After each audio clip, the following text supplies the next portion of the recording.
La peur n'évite pas le danger, mais de bons réflexes peuvent vous protéger. Dans son livre Ayez les bons réflexes, le docteur Gérald Kierzek vous donne tous les conseils pour préparer votre maison et votre famille à bien réagir face aux accidents ou aux attentats, et ainsi sauver de nombreuses vies. Ayez les bons réflexes de Gérald Kierzek aux éditions Fayard. Jusqu'à 1h sur Europe 1. Sophie Peters.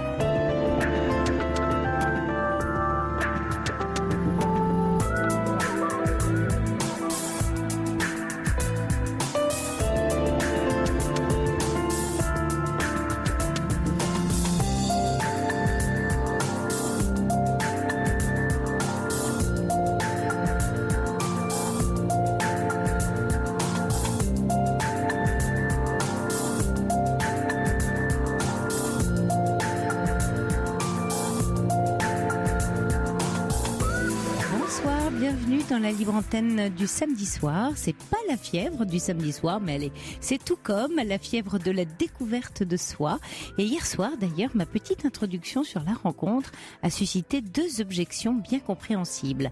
Comment s'aimer puisqu'on connaît nos défauts, nos pathologies, nos imperfections? C'est mission impossible. Et puis, s'aimer soi, dites donc, c'est un peu narcissique ce que vous racontez là. Alors, est-ce narcissique de s'aimer soi-même? Eh bien non, et je vais vous expliquer pourquoi. Le narcissique, il est amoureux d'une image de soi et non de lui. Et il la cherche partout en demandant aux autres de la lui renvoyer. C'est un masque d'amour, une duperie. On veut croire que l'on peut être aimé alors qu'en fait on ne s'aime pas. On cherche à se faire valider par l'autre et de façon subliminale, on envoie le message « aime-moi comme je ne m'aime pas ». Incapable de s'aimer soi-même, le narcissique est donc incapable de mettre en œuvre le aimer son prochain comme soi-même. Alors l'amour de soi, c'est quoi? Eh ben, c'est aimer son unicité, son intériorité, son caractère spécial. C'est aussi vouloir la faire rayonner. Et si je m'aime, alors je vais trouver ma résonance. Penser que l'on ne peut pas être aimé ou que l'on est mal aimé peut s'avérer une ultime forme d'arrogance. C'est se vivre spécial, certes, mais de façon séparée et non reliée par l'amour. Le plaisir d'être soi-même, c'est de se laisser aimer pour qui on est. Même si je suis consciente de mes défauts, je peux m'identifier à la bonne partie de moi, celle qui est ouverte à l'écoute, altruiste et généreuse. C'est accueillir sa partie héroïque, celle en devenir qui demande à se réaliser et à s'incarner. Accueillir, ce n'est pas accepter ses défauts, ce qui reviendrait à se résigner en fait. C'est considérer notre part d'innocence et de méconnaissance. Donc, de découverte, ce qui revient à se découvrir et se connaître. Et d'ailleurs, la connaissance de soi, ça passe pas forcément par de la psychologie. En tout cas, ça ne peut pas être intellectuel ou quelque chose de raisonné. C'est votre façon de vous percevoir, de vous ressentir profondément et de façon unique, de vous aimer dans ce que vous préférez être. Vous savez, ces moments où vous dites là vraiment, j'ai été génial. Ça vous arrive quand même quelquefois. Allez, et ben là, vous tenez votre héros ou votre héroïne. C'est le meilleur de vous qui s'est exprimé à ce moment-là. Allez, on vous accueille ce soir en héros ou en héroïne de vos histoires de vie. Quentin et Corentin sont là, au rendez-vous à mes côtés pour recevoir vos appels au 39 21. Et c'est Julien qui réalise cette émission. Vos SMS sont les bienvenus pour réagir en direct au 7 39 21, précédé du mot nuit en majuscule, ou vos messages par mail sur europe1.fr, rubrique Libre Antenne. 39 21, j'attends vos appels. Europe 1, Sophie Peters. Bonsoir Karine. Bonsoir Sophie. Bienvenue. Bonsoir tout le monde aussi. Oui, vous avez raison, tout le monde qui nous écoute. Oui, tout le monde qui nous écoute. Alors Karine, je crois que vous aviez envie de réagir en fait dans la droite ligne, là, en écho de l'émission d'hier soir où il a été question des relations, surtout mère-fille, en tout cas parents-enfants. Et vous vouliez, je crois, nous parler de la relation que vous avez avec votre fils. Oui, la relation avec mon fils, nous avons une très très belle relation depuis sa naissance. Mm-hmm.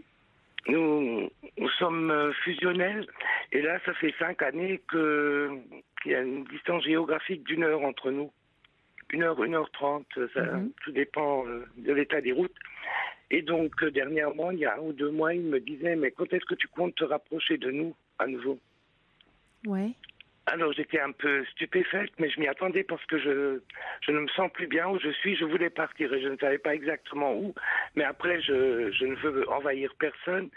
Et lui me dit, mais tu sais, on pourrait t'aider beaucoup, je pourrais te faire des travaux, des choses d'homme. Et donc t'aider à t'installer. Je pourrais venir te voir tous les jours, prendre le café. Vous lui manquez oui. Votre fils, oui. Mais moi aussi, il me manque. Il me manque. Et là, le jour de mon anniversaire, j'avais des amis encore et eux. Et puis alors, je lui avais dit, 1 ou 2 semaines avant, je lui avais annoncé que j'avais pris ma décision, que je me rapprocherais d'eux. Et donc, il arrive, il me dit, tu veux quoi? Une maison, un appartement à acheter, à louer? Je te cherche tout de suite. Vous dites eux parce qu'il est marié, il a des enfants? Il va être papa c'est prévu pour le 27 décembre. Ah oui, donc il va avoir besoin de maman. Vous allez être grand-mère alors, Karine? Oui. Le 27 décembre, c'est un cadeau de Noël, ça? Oui, c'est un cadeau de Noël, une petite princesse, on l'appelle. Je ne sais pas pourquoi, ça n'est jamais dans nos termes, mais c'est ce qu'on dit. Oui. Oui. Et puis ma belle-fille aussi me dit, vous seriez mieux près de chez nous. Vous entendez bien avec elle aussi, Karine? Ah oui, très bien, oui. Et quels sont, alors justement, comme vous avez écouté les témoignages hier soir d'autres mamans, quand justement le fait que ça se passe bien, quels sont les conseils que vous pourriez donner aux auditeurs pour aider justement quand c'est un peu plus tendu? Comment vous la nourrissez, cette relation mère-fils? Parce que dernièrement, ça a été un peu tendu, plus par SMS, parce que mon ex-mari, le père de mon fils, est très malade. Oui. Et puis moi, je m'obstinais à dire, mais une greffe ou ci ou ça. Et puis, au téléphone, il s'est énervé, il m'a dit, mais t'as encore rien compris. Et je n'ai rien dit. Je lui ai dit, écoute, il suffirait de m'expliquer. J'ai dit, bon, on s'arrête et on discute demain. Et je lui ai envoyé par SMS, je lui ai dit, mais s'il m'avait expliqué, parce que moi encore j'ai contacté une amie médecin, qui est le médecin traitant de mon fils, justement. Et alors lui, il me dit, mais c'est pas la peine de contacter quoi que ce soit, c'est comme ça. Donc, je lui ai envoyé des SMS, lui disant que s'il m'avait expliqué dès le départ que la maladie suivait son cours et que c'était ainsi, je n'aurais pas posé 36 000 questions. Oui. Et c'était pas la peine de hausser un peu le ton. Alors il m'a répondu, je suis désolé, mais j'ai eu une journée très très dure hier. Oui, il a pu parler de lui, ça c'est intéressant. Au lieu de vous accuser, il a reconnu. Et puis aussi cette communication par SMS, quelquefois, on est chacun dans son émotion du moment ou sa fatigue, et quelquefois ça peut déraper. Oui. Et même il suffit d'un point ou d'une virgule mal placée. Oui, c'est juste. Oui, ça j'ai souvent compris, parce que souvent il y a eu des discussions par SMS avec des amis et puis je dis oulala. Oui, les quiproquos sont rapides finalement par SMS. Oui, très rapide, oui. Mais là c'était de vive voix qu'on avait parlé, donc moi je lui ai répondu par SMS après et c'est là qu'il m'a répondu, j'ai eu une journée très dure. Oui, puisqu'ils ont emmené son père aux urgences, quoi. Mais c'est très rare de tels... Oui, c'est rare. Et puis vous arrivez à en sortir par le haut, puisque lui a pu reconnaître qu'il avait été peut-être un peu agressif. En tout cas, pas de très bonne humeur avec vous et ne pas vous faire des reproches. Il a pris la responsabilité de sa propre humeur. Oui, c'est ce qu'on a toujours fait entre nous. Ah oui. Moi, je lui ai beaucoup appris ça depuis tout petit. Parce que son père était tout le contraire de moi, c'est toujours la faute aux autres. Oui, c'est intéressant ça, Karine. Effectivement, quand c'est la faute des autres, on ne prend pas la responsabilité de ce qu'on vit et c'est source de conflits. Oui, c'est de gros conflits. Et donc, avec mon fils, j'ai toujours essayé de lui dire qu'on devait accepter ses erreurs et puis que c'était grandir en acceptant ses erreurs aussi. Oui, c'est sage. Et il a toujours reconnu ses erreurs. Et vous aussi? Oui, moi occasion. aussi. Oui. Malgré qu'il ait vu son père, vous allez rire, mais son père, on le voyait faire tomber un objet, le casser, et il disait c'est pas moi. Ouais. Donc souvent on s'est mis à rire. Mais il aurait très bien pu adopter le comportement de son père, quoi. C'est vrai. Oui, c'est ce qu'il m'a encore dit dernièrement. Il m'a dit j'aurais très bien pu partir en live. Hein. J'ai dit oui, mais tu es parti dans le bon sens, donc c'est très beau. Oui. C'est beau. Et puis son épouse aussi, elle est très directe aussi. Hein, et elle dit les choses. Oui, direct, elle dit les choses. Oui. Oui, de savoir dire aussi. Ah oui, quand ça lui va pas, elle le dit, par exemple. Ah oui, oui. Oui. Ah oui, elle le dit. Hein. Elle le dit. Et vous le prenez pas mal, donc vous l'accueillez, c'est sa parole à elle. Oui, c'est sa parole à elle, je prends pas mal du tout. Parce qu'un jour, il y a une discussion aussi à propos de ma maman. Oui. Parce qu'elle s'est suicidée. Oui. Et donc, on parlait de la psychiatrie, tout ce qui s'ensuit. Et à l'époque, mes parents étaient en conflit. Et son médecin traitant m'avait demandé si elle pouvait la mettre à l'HP, et c'était à moi de signer. Mmh. Elle voulait que je signe et pas mon père, parce que vous connaissez les conséquences, quoi. Mmh. Et donc, moi, j'ai refusé à l'époque, parce que j'avais une belle sœur, j'ai des amis qui travaillaient, et c'était pas top, quoi. Pour moi non plus, je trouvais ça pas super. Mais donc, maman s'est suicidée 5 ans après, hein, quand même. Après la première tentative. Et puis donc ma belle-fille m'a dit si vous aviez signé à l'époque, mon mari aurait encore sa mamie. Ouh. Alors je la regarde, je lui dis non, tu ne connaissais pas ma maman. Et j'en ai parlé avec une cousine à maman qui a 91 ans, qui est encore en vie. Elle dit il va falloir que je lui parle de ta mère. On voit qu'elle ne l'a pas connue. Hein. Mais moi je l'ai pas mal pris. Hein. Oui, vous ne l'avez pas pris pour vous, alors que ça aurait pu quand même vous froisser. Non, pas du tout, parce que je ne savais que c'était faux. Oui, et aussi parce qu'elle disait ça en méconnaissance de la situation, sans doute du haut de sa grande jeunesse, votre belle-fille, en jugeant un peu vite. Vous avez dû l'aider à prendre la leçon, là, Karine, avec votre réponse. C'est-à-dire qu'au lieu de vous braquer, elle a pu comprendre qu'elle avait projeté quelque chose un peu vite, là. Oui, je pense, mais je pense qu'un jour on abordera de nouveau le sujet. Ce serait bien, oui, ce serait bien. J'ai l'intention de l'aborder de nouveau avec elle, mais j'attends qu'elle soit maman. Ah oui, c'est une bonne idée. Oui, qu'elle réalise et qu'elle prenne un peu plus de maturité. Surtout que ça sonnait presque comme un reproche, la façon dont elle vous l'a dit. Ah oui, et le ton aussi. Oui, et en plus il s'agissait de votre mère, donc écoutez, vraiment bravo de pas vous être braqué, mais c'est aussi que vous avez une certaine confiance en vous, dans le fait que vous saviez que vous aviez pris la décision la plus juste. Oui, j'avais pris la décision juste. Parce que moi-même, j'ai été en HP quelques années plus tard. Oui. Et je l'appelle, dans mon livre, je l'appelle le monde des ténèbres. C'était terrible. Oui. Et ma maman là-bas, parce que moi à l'époque j'étais très timide encore, j'étais pas comme aujourd'hui. Et ma maman, elle, se braquait très vite et puis elle se révoltait. Elle là-bas, ça aurait été catastrophique, quoi. Mais c'était pas aidant pour elle. Non, c'était pas pour elle. Et puis de toute façon, quand elle avait fait sa première tentative de suicide, je suis arrivé quand le psychiatre était avec elle. Elle était en hôpital général à l'époque. Et puis le psychiatre lui a dit, Madame, je ne peux pas régler. Vous n'êtes pas malade. Vous avez des problèmes et je ne peux pas régler vos problèmes. Mais ça me ferait mal au cœur d'ouvrir mon journal un jour et de vous y voir dans les annonces mortuaires. Donc je pense qu'il avait tout compris. Oui, quelquefois il n'y a pas, on peut les protéger d'eux-mêmes finalement en les gardant dans une institution, mais jusqu'à un certain point en tout cas. Oui, et puis mais en restant dans une institution, comme moi j'y étais personnellement, on vous drogue à mort. Hein, je ne sais pas, quand je vois les photos, j'étais plante verte, c'est terrible quand même. Et puis on n'a plus d'émotion, plus de joie, plus de peine, plus rien, avec des neuroleptiques.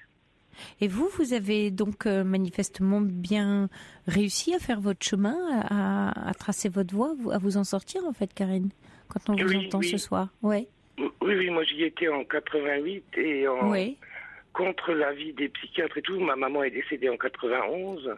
Oui. Donc j'ai décidé de jeter mes médicaments à la poubelle. suite à ça, en fait. Oui, oui. Ah, en vous disant, je veux pas qu'il m'arrive la même chose et je vais prendre mon destin en main.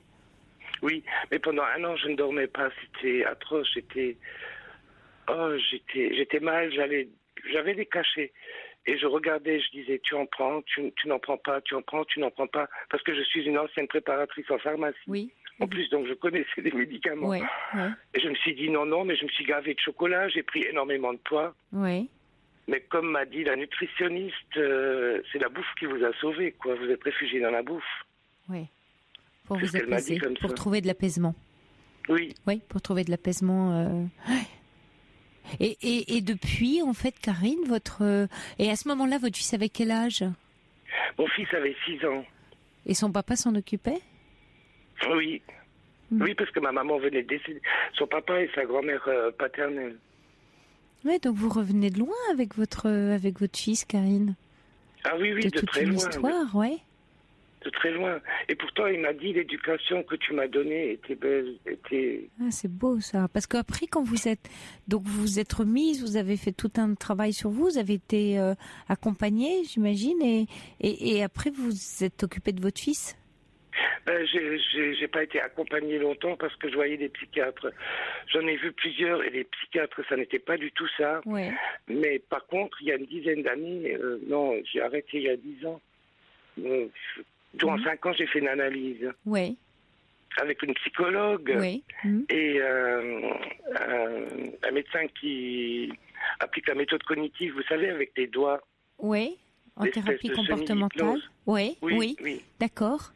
Oui, et puis donc ça m'a beaucoup aidé, pas avec avec les doigts, parce que je suis partie de lui parce qu'un jour il m'a dit il faut quitter votre mari. Bon. J'ai dit je le sais, mais je ne suis pas prête. Il m'a dit il faut quitter. Je ne sais pas ce que vous faites dans ce monde de fous, il m'a dit. Et donc je ne suis pas retournée parce que j'étais pas prête. Et je suis retournée le voir 2 années après, quand je quittais mon mari, ou 3 années après. Et là, il m'a dit qu'il a affirmé qu'il n'a jamais dit ça. Et il me l'a dit. Hein. Il a affirmé qu'il n'avait jamais dit ça. Oui.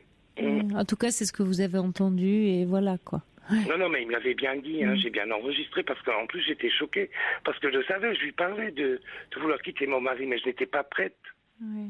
Et je pense que ça aurait été catastrophique, autant pour lui que pour moi. Et aujourd'hui, est-ce que finalement votre fils, en vous voulant près de lui, et pas aussi dans cette protection, il a quel âge votre fils?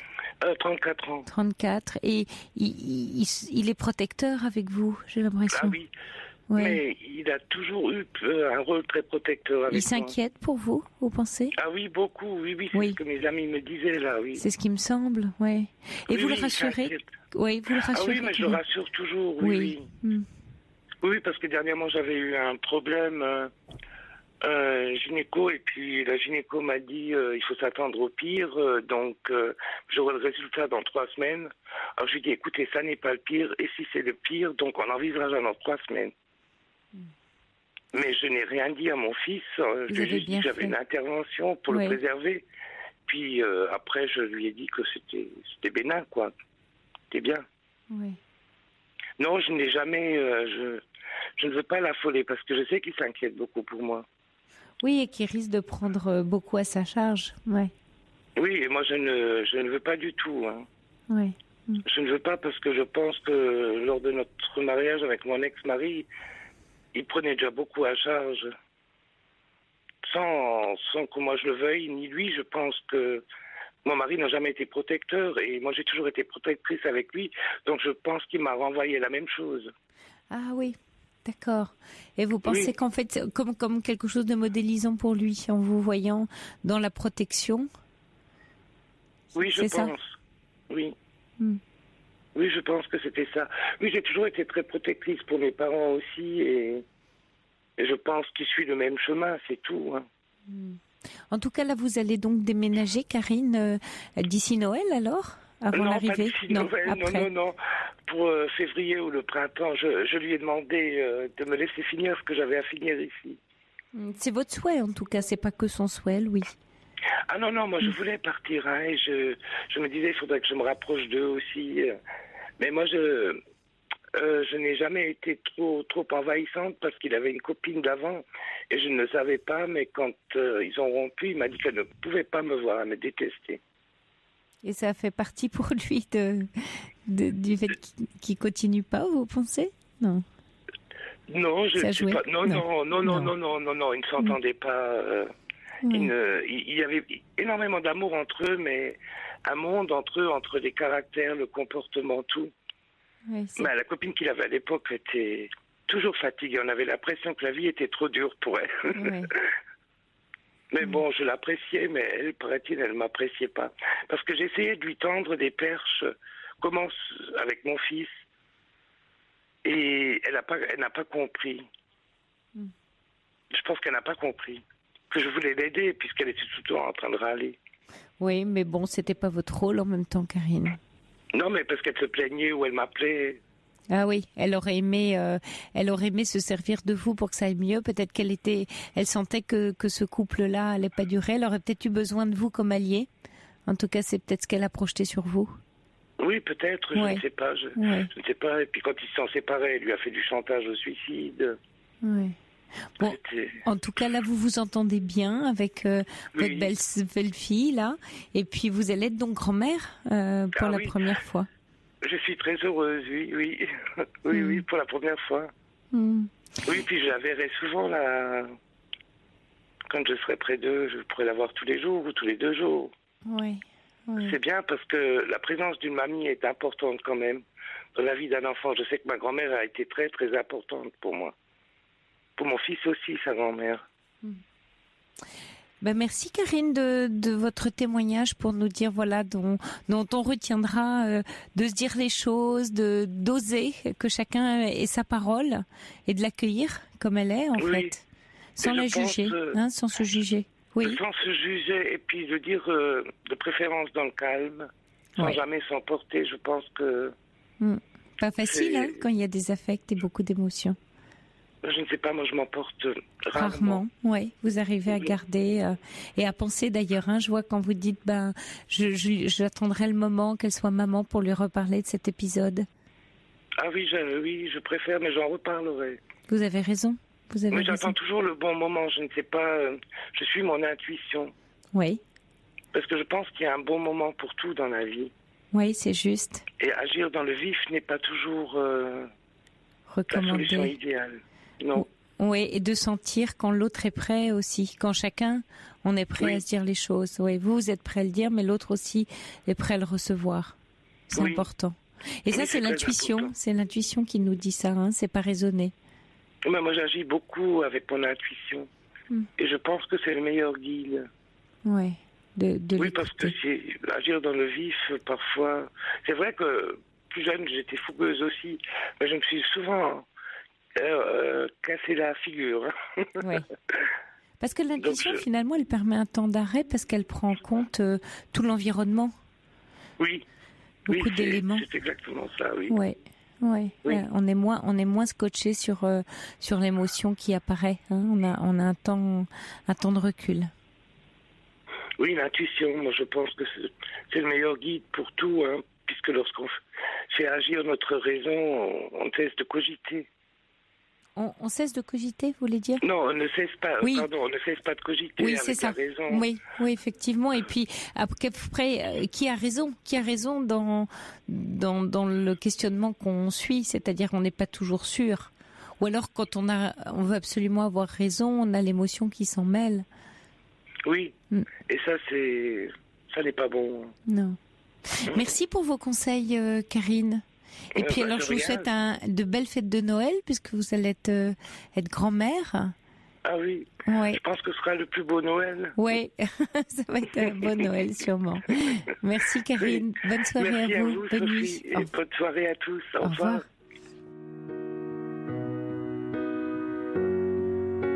Pour parler à Sophie Peters, appelez le 39 21, 50 centimes la minute, plus coût de l'appel. C'était Julien Clerc, Entre elle et moi. Et si vous êtes fan de Julien Clerc, retenez bien, restez à l'écoute d'Europe 1 à 1h. Il sera l'invité de Nikos Aliagas dans son émission De quoi j'ai l'air. Europe 1. Sophie Peters. Bonsoir Corinne. Bonsoir. Bienvenue. Ça me fait très plaisir de vous avoir au téléphone. Moi aussi. Ouais. Déjà, je voulais dire que je vous aimais beaucoup. Et vous m'avez beaucoup aidé quand il y a eu les attentats du 13 novembre et que vous avez fait beaucoup d'interventions sur Europe 1 pour essayer de nous calmer. Ouais, voilà. D'être un peu ensemble. Oui, merci. Ouais, merci. Je vous ai trouvé formidable à ce moment-là parce que j'étais moi-même très choquée. Et là, je vous appelle parce que je suis un petit peu désespérée. Oui. Voilà. J'ai perdu mon boulot, ça va faire 3 ans maintenant. Et à cause de quoi un plan social? C'est un plan. Oui, 55 ans, vous avez, pardon. J'ai 55 ans. Oui. Voilà. Et c'était quoi, un plan social? Non, c'était un CDD qui s'est arrêté. Enfin voilà. Et j'ai cherché, j'ai demandé une formation. On m'a refusé la formation. C'est un dédale. Dans l'administratif, c'est vraiment très très compliqué, quoi. Donc au départ j'avais la paix, je me suis dit bon voilà, je vais reprendre une formation, etc. et tout. Et puis tout s'est écroulé, on me l'a refusé, etc. Et là je me retrouve à me dire mais qu'est-ce que je vais faire, quoi. Donc j'aurai plus de boulot, je le sais, voilà. Et on n'arrête pas de me dire vous êtes dans l'assistanat social. Enfin, quand j'entends... C'est qui le on? À chaque fois, vous dites on. Le on, oui. Ouais. C'est, par exemple, là, j'entends les gens dans les débats qu'il y a eu dans les primaires, par exemple. Oui. Ils ont un discours sur nous, sur moi, donc en particulier, qui suis au RSA. Et je pense qu'ils n'ont pas conscience qu'on est en train de se battre pour essayer de chercher quelque chose et tout. Certains coulent complètement, oui. Ouais, voilà. Parce qu'isolé, vous êtes isolée, Corinne? Moi, je commence à être très isolée. Isolée, oui. C'est surtout ça, le souci, c'est que on perd ses ressources parce qu'on se sent trop seul, et du coup, on pèse 3 tonnes à devoir se porter tout seul. Ouais.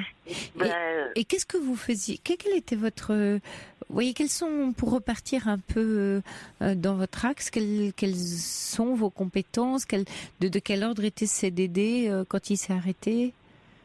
En fait, je faisais des chroniques sur une autre radio, sur France Inter. Oui. Et il a fallu... Sur quoi? Sur quel sujet, Corinne? Sur la précarité. Oui, c'est intéressant, oui. Dans une émission d'une fille qui s'appelait Chris Graffiti. Oui, oui, j'aimais beaucoup, oui. C'était mon amie, c'était ma meilleure amie. Et cette coquine, elle a décidé de mourir. Enfin, mais oui. Elle est morte le 19 novembre et c'est mon anniversaire aujourd'hui. Et elle est morte le jour de mon anniversaire. Enfin bon, c'est un truc de fou, quoi. Oui. Mais elle était malade, vous dites, elle a décidé de mourir. Oui. Non, je dis voilà, mais elle est morte le jour où il fallait pas, quoi. Oui, je comprends. Oui, c'était une femme excessivement talentueuse, je l'aimais beaucoup, oui. Ah ouais, c'est une fille qui faisait des trucs incroyables. Oui, incroyable. Ça faisait une vingtaine d'années qu'on se connaissait, on faisait plein de choses ensemble. Ah, vous avez perdu votre meilleure amie. Et donc, vous aviez maillé en fait vos parcours ensemble, elle vous avait emmené un peu dans son parcours. Elle m'avait emmenée dans surtout à la fin, parce que moi je suis partie en Corse et tout, mais on est toujours restés en lien. Je l'avais connue en 81 et puis on était toujours restés amis. Elle me laissait son appartement. Enfin bon, bref, voilà. Et donc, quand j'ai voulu reprendre un travail à France Inter, il fallait que je fasse une formation sur informatique, pour expliquer clairement. Voilà, ce que je savais pas faire parce que c'était Chris qui le faisait. Voilà. Et en fait, je pense que c'était l'âge. On m'a refusé cette formation. Mais pourquoi vous aviez besoin de formation pour quoi? Pour être à l'antenne? Pour travailler. C'était ça. C'était pour pouvoir faire mes reportages, travailler avec. Je comprends. Et pour les monter. Oui, d'accord. On appelle un Zoom et les monter avec un logiciel qui s'appelle Audacity. Voilà. Oui. Et ça, c'était trop onéreux pour vous la payer vous-même, cette formation?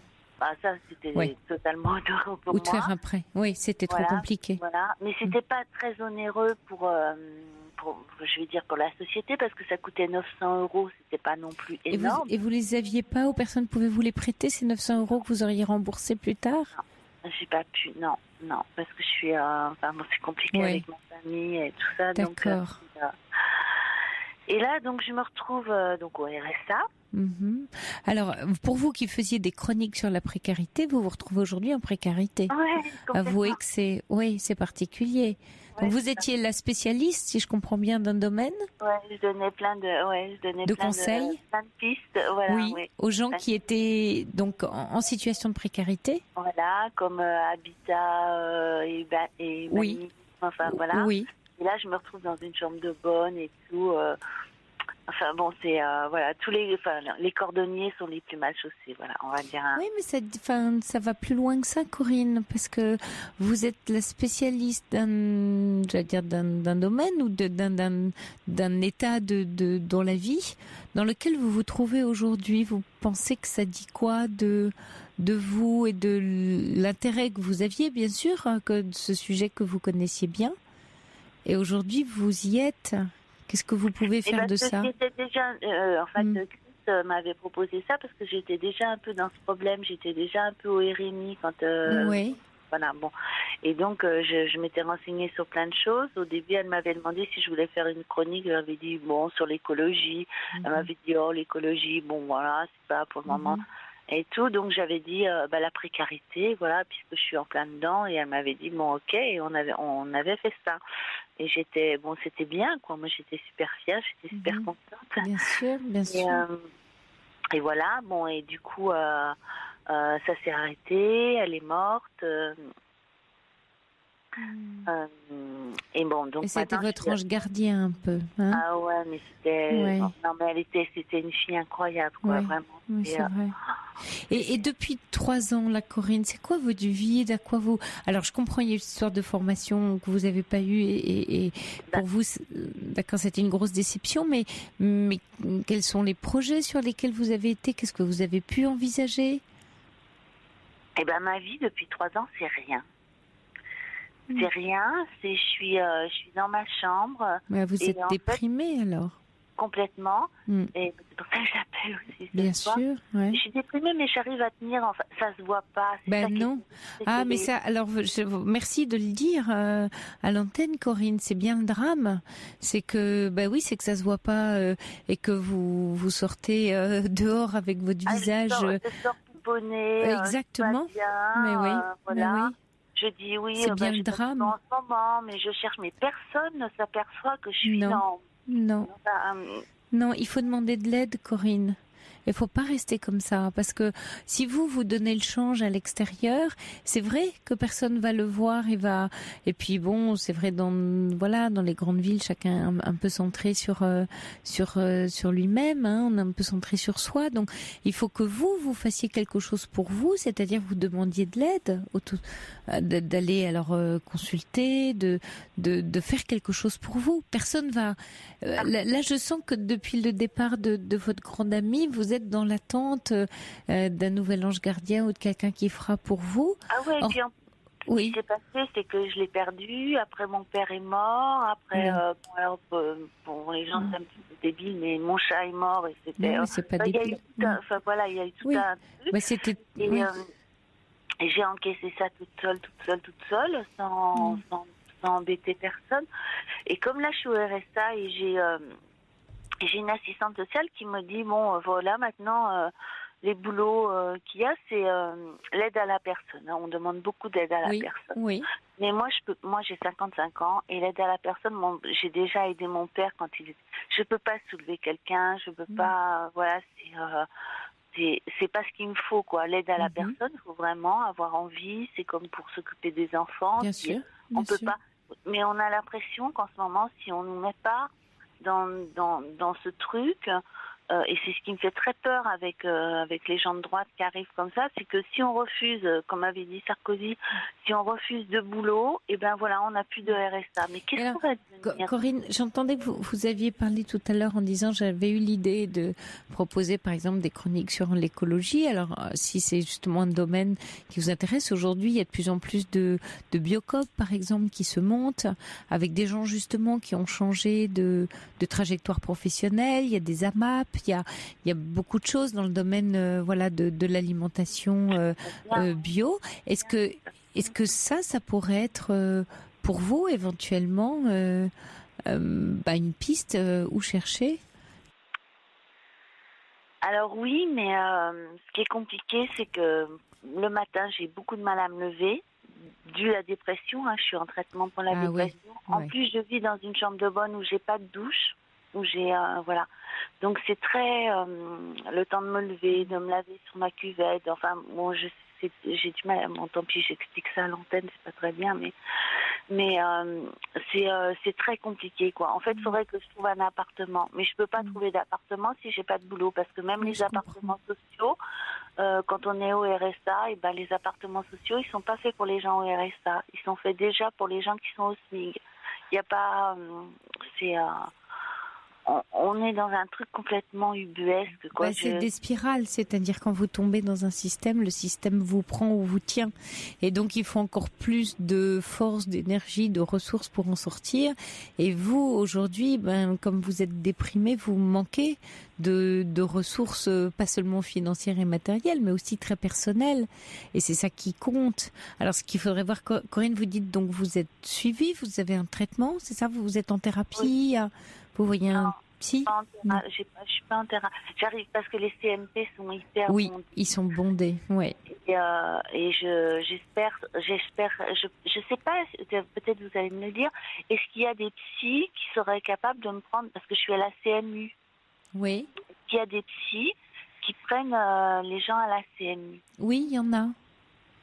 Oui, il y en a. Alors, il faudrait refaire une recherche et voir soit auprès du CMP, des psys du CMP, vous voyez, qui pourraient vous prendre en charge ou dans votre quartier. Mais il y en a qui interviennent où vous avez dans les hôpitaux, il y a par exemple à l'Hôtel-Dieu des services de consultation. Vous avez des grands hôpitaux parisiens où il y a des services de consultation ouverts en thérapie, qui sont pas forcément des psychiatres. Donc ça,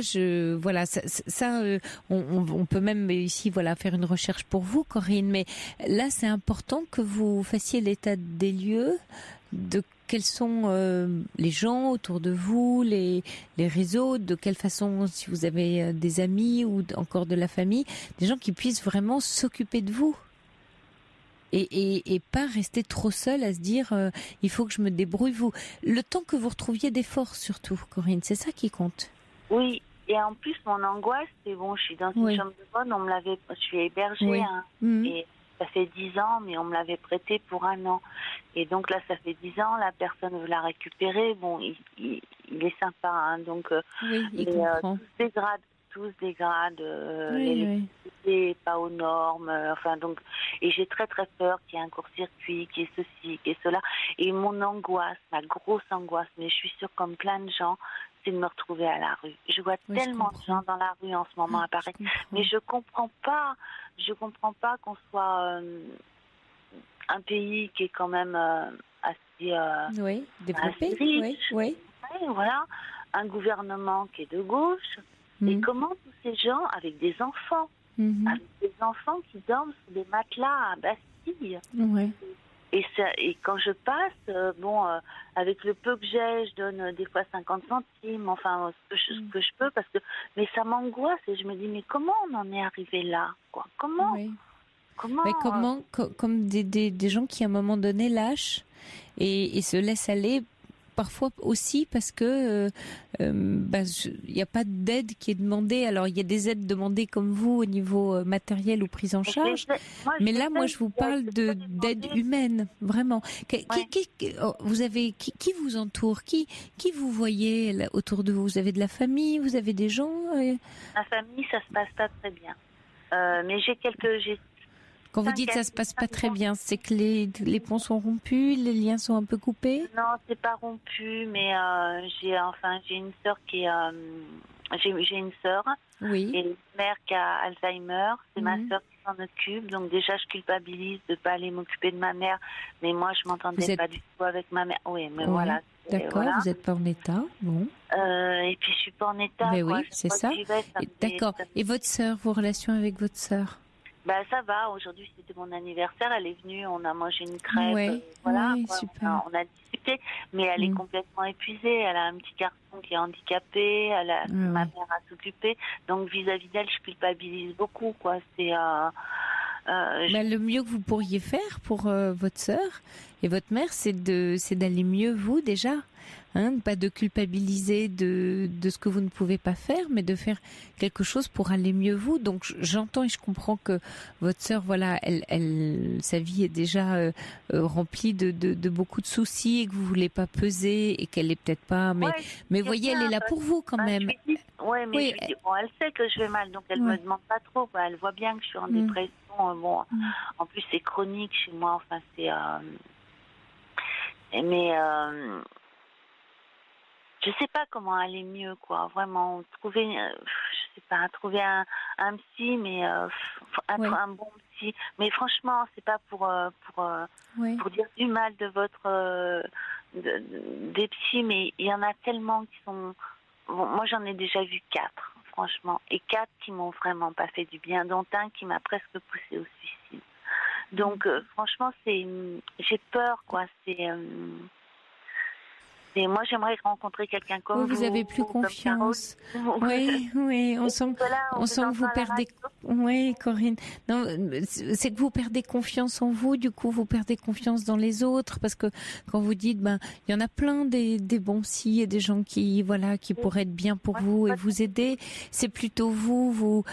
C'est aussi faire confiance, c'est se confier aussi, c'est accepter de vous confier. Ce qu'on sent, c'est que vous êtes dans un paradoxe terrible qui est je ne veux pas me retrouver en situation de dépendance et d'immense précarité et en même temps je ne veux rien vraiment faire pour être aidée.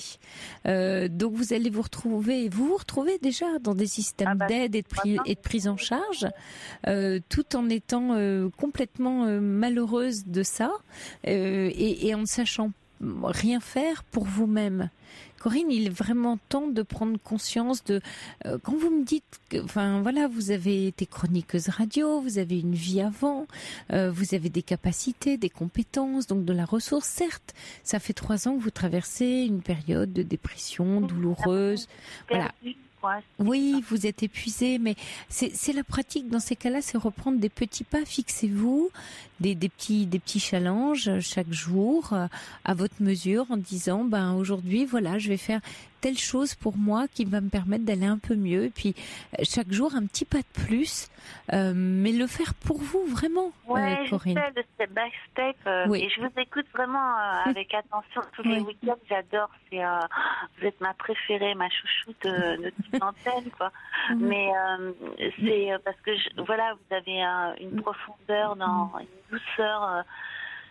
Mais là, c'est tellement. C'est tellement. Je vais vous dire un truc. Même me laver les cheveux, des fois, c'est difficile. Oui, je comprends. Parce que moi, j'ai pas de douche, j'ai un espèce d'évier qui Oui, c'est que tout vous épuise avant même d'avoir commencé à faire quoi que ce soit. Je suis au bout du rouleau. Oui.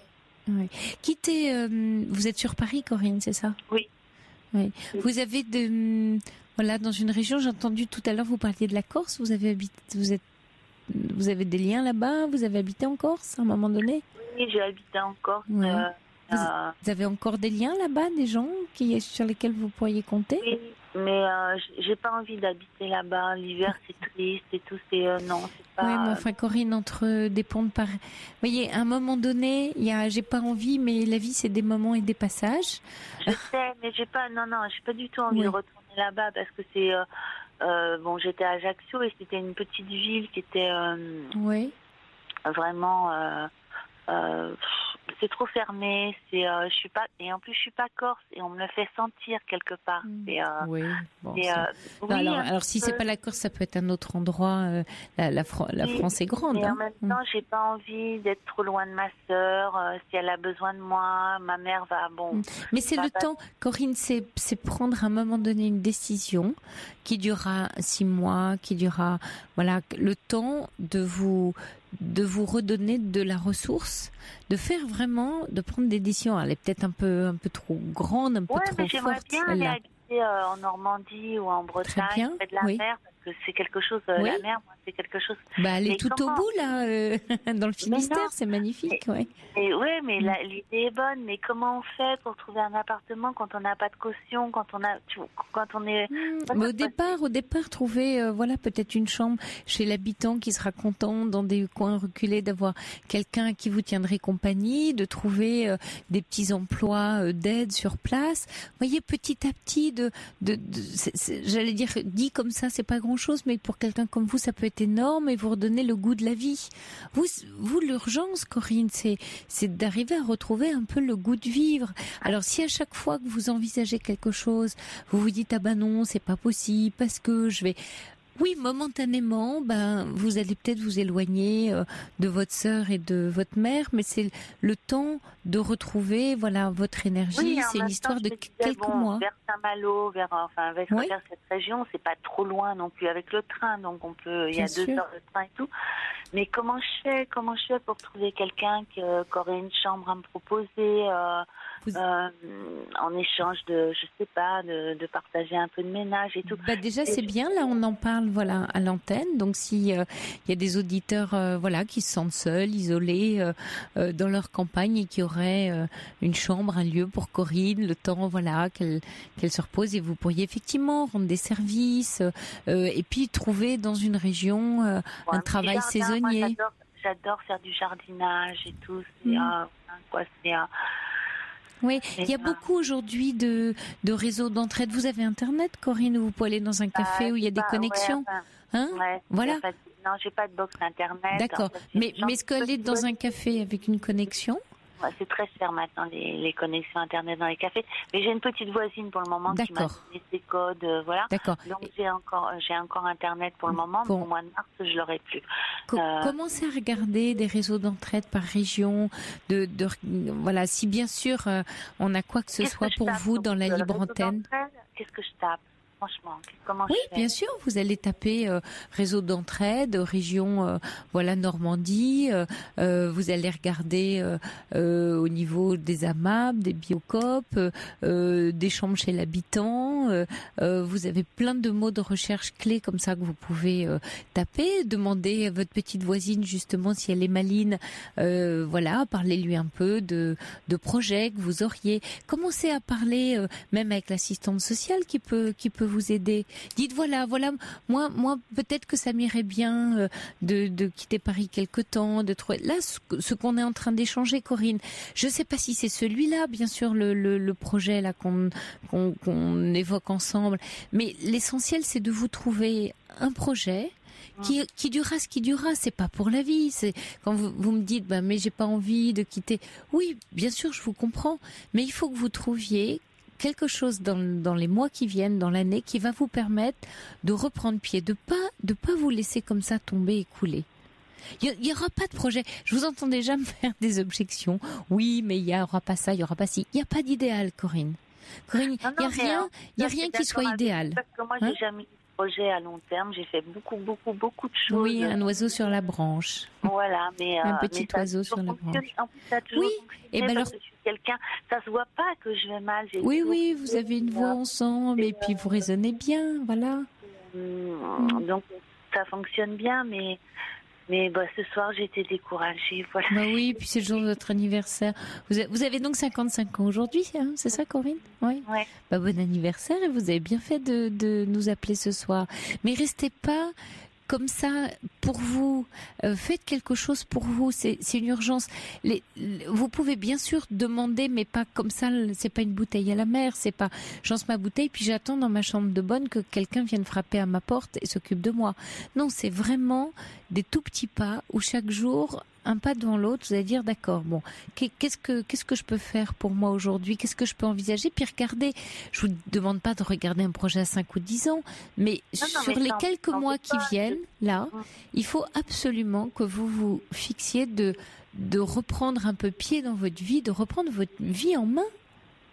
Corinne, vous avez sans doute beaucoup de choses à donner aux autres, à partager. Hein, vous faisiez de la radio c'est du partage, vous faisiez des chroniques, vous avez croisé la route de Chris, qui était formidable et avec lesquels vous... je l'écoutais et j'aimais tellement ses émissions et sa voix.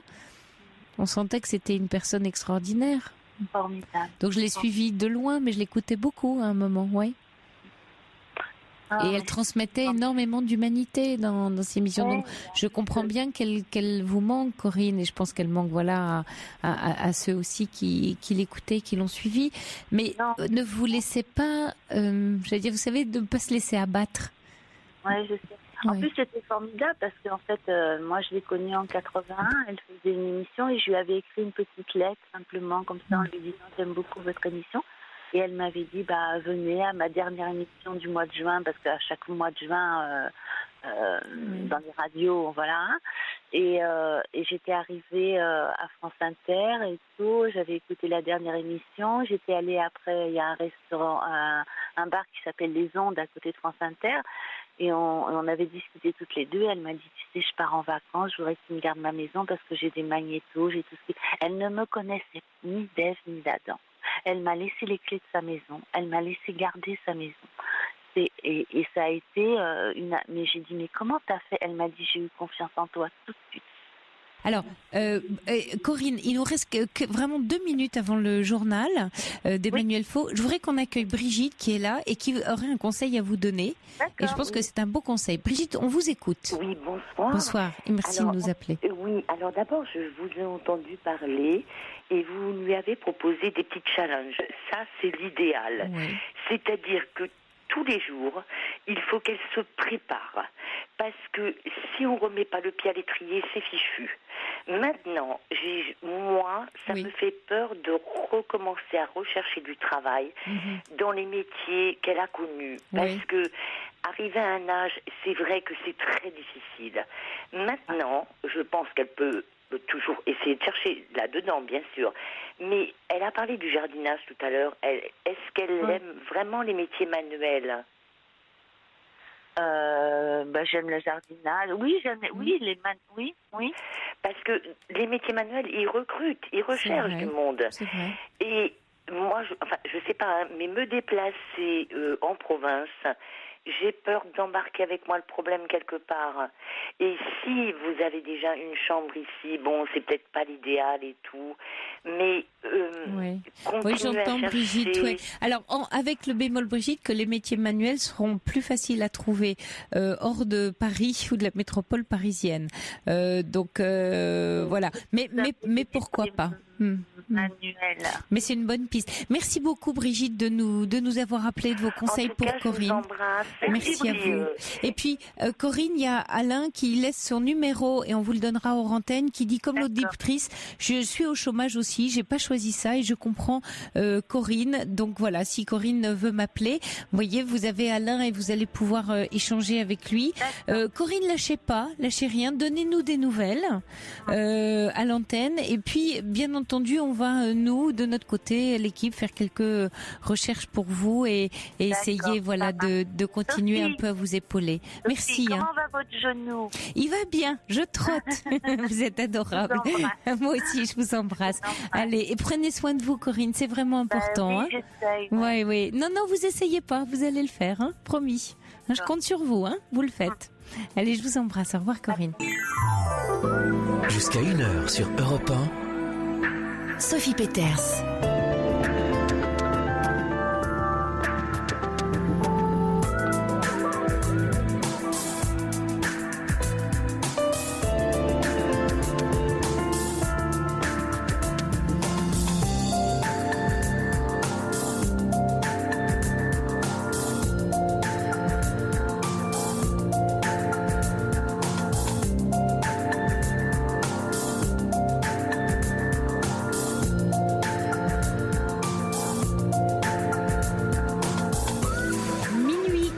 14h14, vous écoutez Europe 1 et c'est la libre antenne qui se poursuit avec vous et en direct pendant encore 1 heure, une libre antenne où on échange, où on parle de vous, de vos histoires de vie, où on partage aussi vos messages et j'avais envie de vous lire un très joli message qu'a envoyé Sylviane.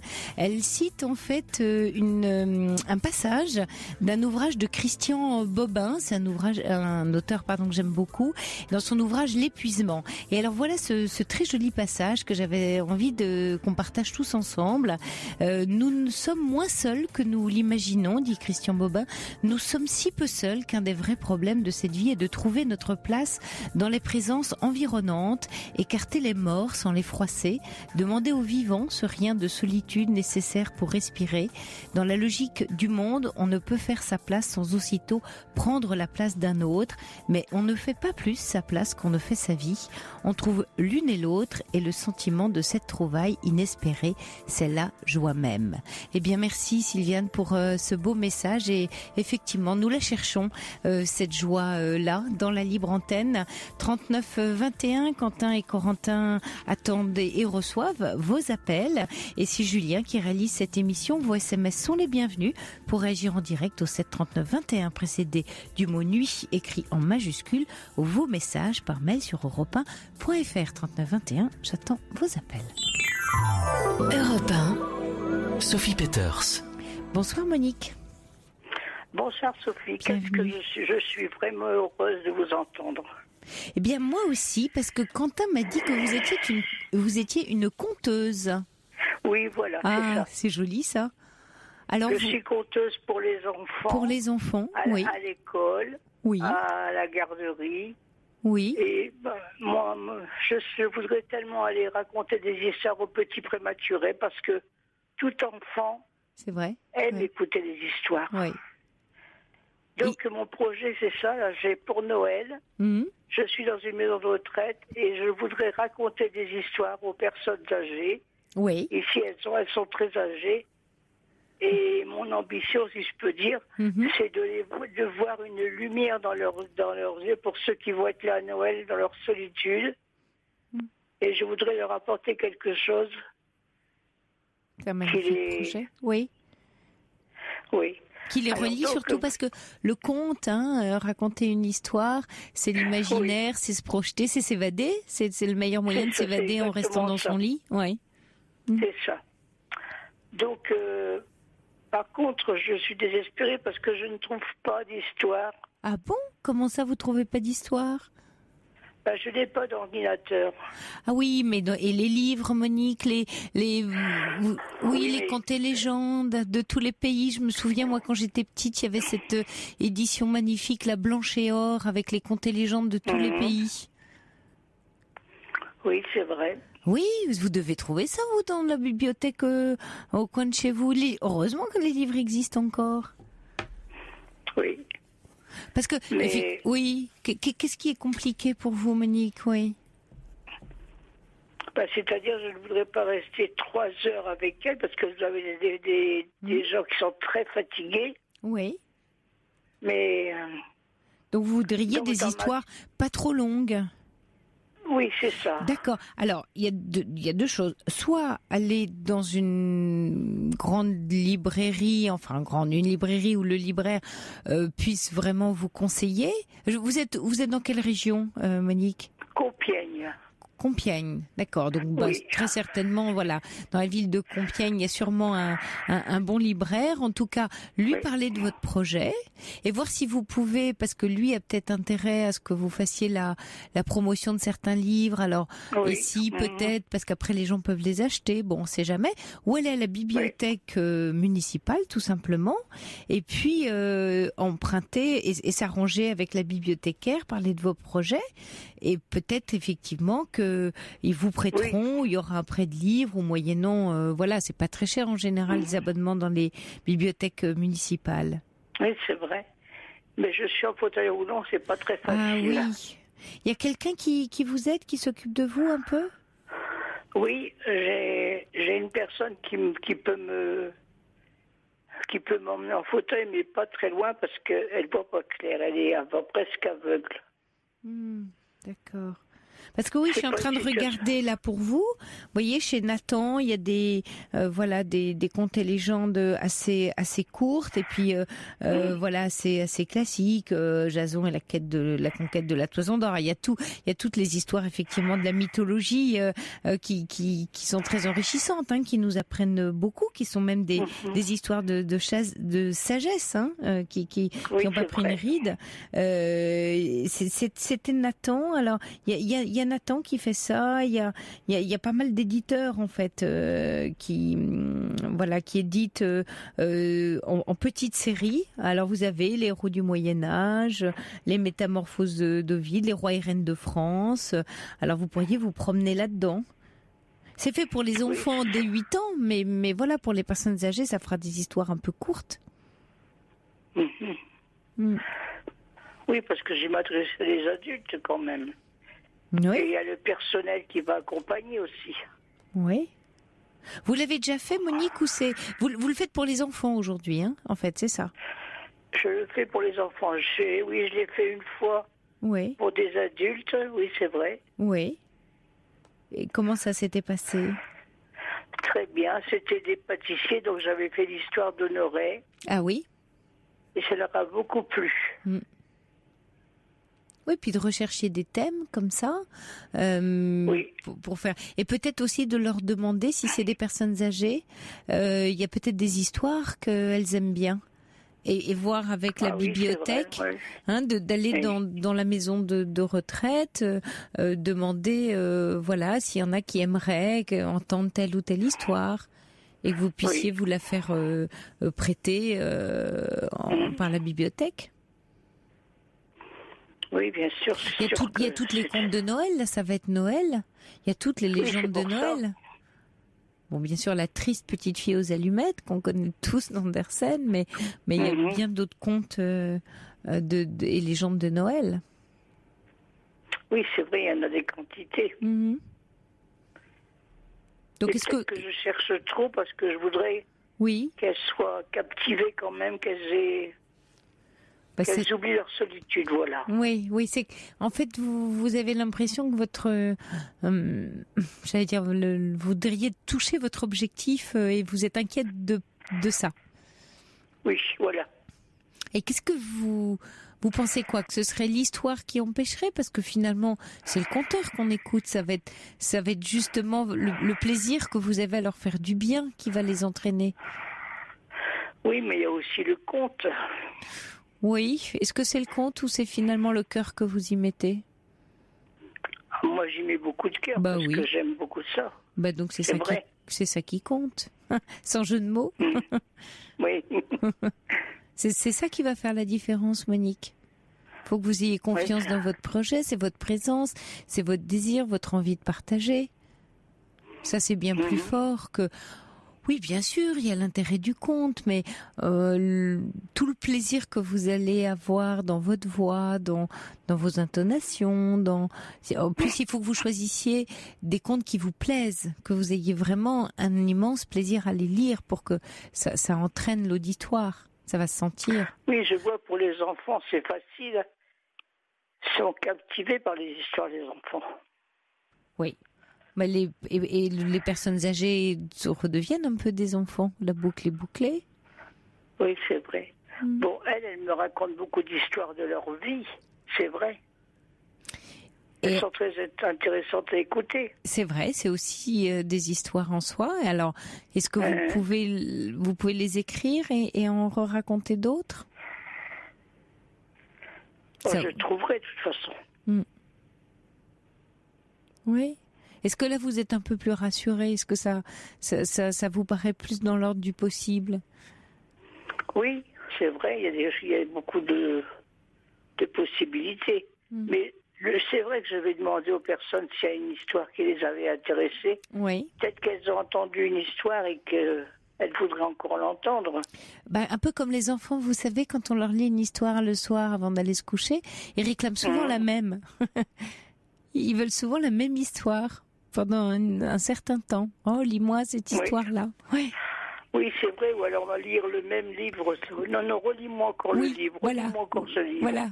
En général, c'est nous, l'adulte, on a envie de changer d'histoire parce que ça va, on la connaît par cœur, mais non, ils veulent encore cette histoire. C'est vrai. Parce que c'est un repère, en fait. C'est un moment doux. Oui. Et puis, quand ils l'écoutent, ils ont fabriqué des images associées au conte. Et en fait, c'est un peu comme regarder un film, un diaporama qui passe dans la tête. Mais j'en vois beaucoup aussi. C'est très amusant, ceux qui m'imitent. Ah oui? Oui, parce que j'ai des petites marionnettes. Ah, pendant que vous lisez l'histoire, vous la mimez, oui. Oui, voilà. Ah, c'est super. Oui. Mais je me disais, les marionnettes pour les personnes âgées, c'est peut-être un peu... Je sais pas. Oui. Je me pose beaucoup de questions. Oui. Et qu'est-ce qui fait que vous posez toutes ces questions, Monique? Vous avez l'impression que ça va être un public plus difficile, plus critique, voilà, plus critique. C'est un public qui vous fait un peu plus peur que les enfants. Oui, plus difficile parce qu'il y a beaucoup de personnes qui sont sourdes, d'autres qui ont... Il y a beaucoup de personnes qui ont 100 ans. On en voit beaucoup maintenant. Oui. Et pourquoi pour vous, ça constitue comme une barrière par rapport aux enfants? Vous associez quoi? Les enfants à une forme d'innocence qui fait que vous, forcément, vous allez faire mouche, quoi, à chaque fois. Alors que les personnes âgées, vous dites, si elles s'endorment, si ça l'intéresse pas. À quoi ça vous renvoie? Oui, c'est ça. Ça vous renvoie à quelque chose, chez vous? Oui. Vous diriez que c'est quoi, Monique? À quelle inquiétude ça vous renvoie sur vous-même? Eh bien, c'est parce que dans mes histoires, que ce soit dans ma famille, ça ne les intéresse pas. Ah. C'est-à-dire quoi? Dans votre famille, ils trouvent que quoi? C'est un peu idiot ce que vous faites ou qu'est-ce que... Quoi, non, c'est pas idiot, mais par exemple, j'ai ma fille. Oui. Il y avait ma petite fille qui fêtait son anniversaire. Alors, je lui ai dit, écoute, je te propose, si tu veux, de venir raconter des histoires aux enfants. Et elle m'a répondu pas très gentiment. Alors, ça m'a bouleversée. J'ai dit, mince, quand même. Elle a quel âge, votre petite fille? Oh, maintenant, elle a 15-16 ans. Oui, mais à l'époque, alors c'était à l'époque, elle avait quel âge? C'était un anniversaire 6 ans. Elle avait peut-être envie d'être avec ses copines et puis jouer, faire des jeux. 6 ans, c'est presque, voilà. Bon, ils ont envie de bouger, ils ont envie de goûter, de faire des jeux ensemble. Mais vous savez, j'ai beaucoup d'enfants du centre aéré qui sont déjà un peu plus âgés, ça les intéresse. Oui. Oui. Donc ça vous a fait de la... Oui. J'étais bloquée. Oui, ça vous a bloqué. Mais c'était quand ça? C'était il y a longtemps alors si elle a 15 ans aujourd'hui? Oui, ça fait une dizaine d'années, mais j'ai pas oublié. Ah, et depuis ça vous a angoissé en fait? Oui. Oui, c'est un peu différent parce que vous êtes la grand-mère, vous veniez faire une incursion dans son goûter de copine là, et vous l'embêtiez un peu avec vos histoires de contes. C'est pas ma petite fille qui m'a répondu, c'est ma fille. C'est votre fille. Ah oui, donc elle avait peut-être pas envie. Ah, c'est votre fille. Non, elle n'avait pas envie, ça c'est très clair. Oui, mais ça ne dit absolument rien de l'intérêt que vous apportez et du bien que vous faites à d'autres. Ça, c'était le point de vue de votre fille qui s'est dit qu'elle laisse tranquille. Qu'elle la laisse tranquille. Alors il y a plein de voilà, je suis désolée parce que les SMS étaient bloqués là depuis quelque temps et je les avais pas. Alors je vois voilà que les auditeurs réagissent à votre histoire, Monique. Il y a la Gothique qui dit lire des contes ou autres, c'est un moment génial pour réunir des gens. Une bonne lecture captive petits et grands. Il y a Pépita qui dit que Monique me laisse son adresse, j'ai un bouquiniste au coin de ma rue, je vais trouver et les envoyer, dit Pépita. Alors ça c'est super, on vous donnera ça hors antenne. Il y a Robinson qui dit il faut lire l'épopée de Gilgamesh qui est magnifique, formidable, je connais pas, moi je vais regarder ça. Et puis il y a Adrien qui dit Monique, j'ai travaillé en EHPAD en tant qu'animateur, vous ne pouvez pas savoir comme les personnes âgées adorent les contes et les nouvelles. Alors ça doit vous mettre du beau mot au cœur, Monique. Il y a Anne qui dit j'ai lu des contes. Oui. Quand j'avais le centre aéré, il y a 2-3 personnes âgées qui sont venues m'écouter Et quand j'ai eu terminé, elles sont venues m'embrasser. Mais ça, c'est un bonheur. Mais oui, alors, allez-y Monique, ne restez pas sur la phrase de votre fille il y a tant d'années. Non. En plus, c'est votre fille, alors bon, hein, hier on parlait des rapports mère-fille, c'est pas toujours si simple. Et puis ça, c'est voilà, et ça c'est votre vie à vous, c'est votre plaisir à vous. Hein, il y a Anne qui dit, j'ai lu des contes pour adultes en maison de retraite, histoire courte d'Andersen, contes pour adultes, et c'était absolument extra. Ah d'accord. Oui. Donc, c'est une excellente initiative que vous avez là. Ah, je le ferai, c'est sûr. Et ben voilà. Mais comme j'avais une petite angoisse, j'ai dit, il faut que j'appelle Sophie. Bah oui, vous avez bien fait. Vous êtes adorable. Il y a Monica qui dit, Oscar Wilde a écrit de très jolis contes pour adultes. Oui, et ils sont assez courts, effectivement. Il y a Louisa qui envoie le livre des chemins de Henri Gougeot, conte très court et inspirant. Donc, vous voyez, il y a vraiment énormément de choses. Et puis, effectivement, il y a un auditeur, une auditrice qui dit, mais ça va dans l'idée que vous aviez. Elle pourrait écouter des contes ou des histoires et les revisiter à sa manière, changer soit le début, soit la fin, les adapter à l'histoire des personnes. Oui, c'est vrai que ça m'arrive de changer. De changer, oui. Ou de situer, hein, par exemple, de situer dans l'histoire des gens. Et puis vous allez comme ça faire des belles rencontres, tisser des liens. Oui, ayez confiance dans votre projet, c'est un très beau projet, Monique. Et vous ferez du bien à tellement de monde et c'est tellement formidable d'écouter des histoires, de les lire et de les entendre. C'est un très joli voyage que vous allez offrir comme ça.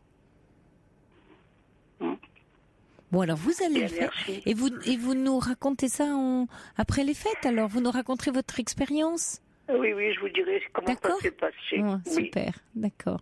Merci Monique de nous avoir appelés. Et j'espère que tous les auditeurs vous ont remonté le moral et que vous allez y aller. Hein. Oui, vous avez des amours d'auditeurs. Oui, ça c'est une chance, ça c'est vrai. Merci à vous Monique, je vous embrasse. Bonne nuit. Merci à vous. Au revoir. Au revoir. Pour parler à Sophie Petters, appelez le 39 21, 50 centimes la minute, plus coût de l'appel. C'était les maudits mots d'amour sortis de la bande originale du spectacle Rouge et le Noir. Europe 1. Sophie Petters. Alors Corinne, si vous êtes toujours à l'écoute d'Europe 1, effectivement les SMS étaient bloqués, donc j'en ai loupé quelques-uns au moment où vous étiez à l'antenne. Mais voilà, il y a Quentin et Corentin qui ont récupéré plein de messages pour vous et de numéros, dont Patrick qui laisse ses coordonnées pour vous. Il y a Touti également. Il y a un auditeur qui dit accès libre Internet dans les bibliothèques municipales à Paris. Et puis on a regardé pendant le journal avec Quentin pour la CMU. Bien sûr, vous pouvez bénéficier d'une aide de psy si vous avez une prise en charge par la CMU, Corinne. Donc voilà, une chaîne est en train de se construire autour de vous, Corinne, et vous avez bien fait de nous appeler.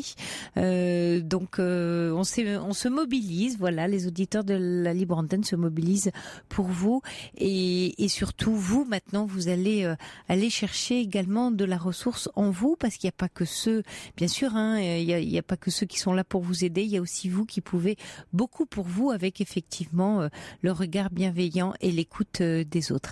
Et on accueille tout de suite Nathalie. Oui. Bonsoir Nathalie. Bonsoir.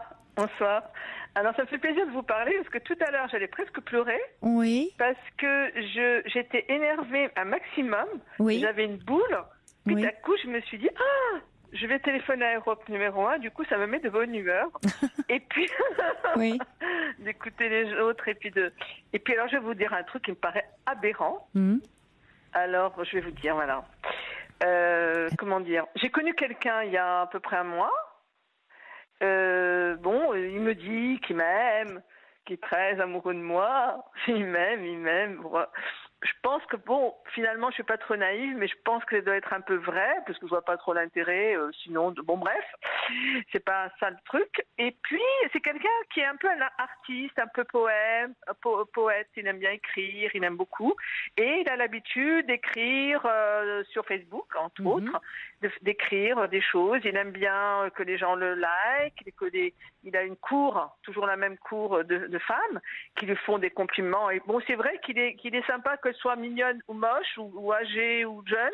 Il a le même genre de réponse, de comportement. C'est vrai que je pense que il a besoin, peut-être, c'est vrai qu'il y a des gens qui ont besoin de se sentir aimé, peut-être, encore ça mais en tout cas de sentir qu'il plaît, tout ça. Enfin ça c'est pas quelque chose c'est un peu oui. On peut réfléchir. C'est humain. Voilà, c'est humain. Moi aussi j'aime bien plaire. Ben oui, bien sûr. J'ai certains succès, j'aime bien plaire. Oui. Alors on va dire que des fois ça m'énerve, ça m'a énervé, on s'est engueulé souvent pour ça. Mais c'est vrai que quand il écrit bien, que même moi j'ai une attirance par lui, ça a été par ce biais-là. Donc allez, on veut pas faire la lourde, allons-y, on est en 2016, c'est ça, on va y aller. Et en plus, ça va être Sarkozy qui va gagner, donc la vie est belle, vous voyez. C'est quoi le bal des narcissiques, c'est ça vous voulez dire, Nathalie? C'est ce que vous êtes en train de suggérer? Non, pas du tout. Mais par contre, tout s'est gâté, c'est que la semaine dernière, on était en week-end, et moi, je me suis aperçue qu'il y avait une de ces comment dire, fan club là, avec qui il parlait de façon devant, c'est-à-dire que tout le monde pouvait lire, vous voyez, sur les commentaires, de façon qui me plaisait pas trop, toujours la même qui revenait. Alors ça me plaisait pas trop. La semaine dernière, j'ai commencé à appliquer ma crise, et il a été cool, il m'a dit si tu veux, t'as qu'à regarder. Alors moi, gentlewoman, j'ai dit j'ai dit non, ça va, puisque tu m'as dit ça, j'ai pas envie de regarder, c'est bon, d'accord. Après, j'ai une autre crise, parce que ça m'énerve, c'est énervant. J'ai dit cette fois-ci, j'ai dit ok, j'ai regardé. Ce que j'ai regardé, c'était pas dramatique, je suis arrivée au mauvais moment. C'était elle parle, etc., elle raconte sa vie. Et par contre, tout à l'heure, on était au restaurant et il est un peu naïf. Il me refile son portable et il me dit je devais rectifier quelque chose. Et moi, pas bête, je me suis dit, allons-y ma fille, tu vas regarder exactement ce qu'il en est. J'appuie sur le bouton là où il y a des messages privés, Messenger, et je me vois le nom de la fille, et je tombe carrément, mais alors là j'ai failli mourir, la pétasse. Excusez-moi, mais je ne vais pas... En plus, ils ne se connaissent pas, ils se sont jamais vus. Et elle habite loin, à 5000 km de Paris. Donc c'est un truc virtuel. Je tombe sur un truc, j'ai envie de toi. Elle, j'ai envie de toi, et puis d'autres choses de ce style, un peu sexuel. Et lui, qui répond, qui dit oui, tes beaux cheveux, ton corps, et machin. J'ai failli tomber raide. Je lui ai donné le truc. Alors monsieur, il me dit, écoute, c'est du virtuel. De toute façon, tu n'as pas le droit de regarder mes trucs, ça ne regarde que moi. Je dis, écoute, moi ça me plaît pas, écoute, toi et moi c'est terminé, etc., etc.